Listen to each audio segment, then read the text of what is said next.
నువ్వు ఏదైనా కొత్తగా మొదలుపెట్టగానే ముందుగా వచ్చేది సలహాలు కాదు, విమర్శలు. నీ వల్ల కాదు, ఇది నీకు సెట్ అవ్వదు, ఎందుకు టైం వేస్ట్ చేస్తున్నావు అని అంటారు, అవునా?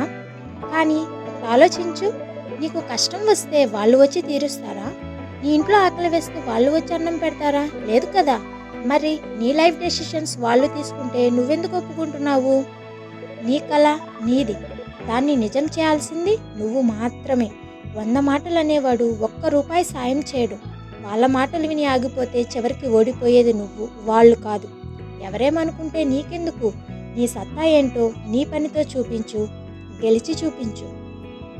ఈ లోకంలో అందరికీ అన్నిటి మీద అభిప్రాయాలుంటాయి. నువ్వేం తింటున్నావు, ఎలా బ్రతుకుతున్నావు, ఏం సాధించాలనుకుంటున్నావు, ప్రతి దానిపై వాళ్ళకొక కామెంట్ ఉంటుంది. సముద్రం ఒడ్డున నిలబడి మొరిగే కుక్కలకి సముద్రం లోతు తెలియదు. అలాగే నీ లక్ష్యం ఏంటో, నీ తపనేంటో నీ పక్కన ఉన్న వాడికి కూడా తెలియదు.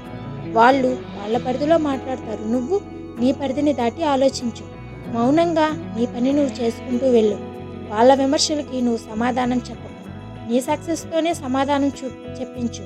గుర్తుంచుకో, విమర్శించే వాళ్ళు ఎప్పుడూ వెనకాలే ఉంటారు, సాధించే వాళ్ళు ఎప్పుడూ ముందుంటారు. బ్రదర్, ఒక్క సింపుల్ లాజిక్. నీ సక్సెస్లో షేర్ అడగని వాళ్ళకి నీ స్ట్రగుల్ని విమర్శించే హక్కు లేదు.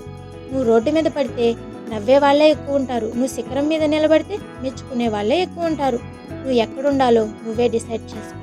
ప్రతి ఒక్కరిని మెప్పించడం ఇంపాసిబుల్. దేవుణ్ణే తిట్టే జనం ఉన్న ఈ లోకంలో ఇక మనమెంత? అందుకే ఎవరేమనుకున్నా సరే, డోంట్ గివ్ అప్. నీ రూట్లో నువ్వు వెళ్ళంతే.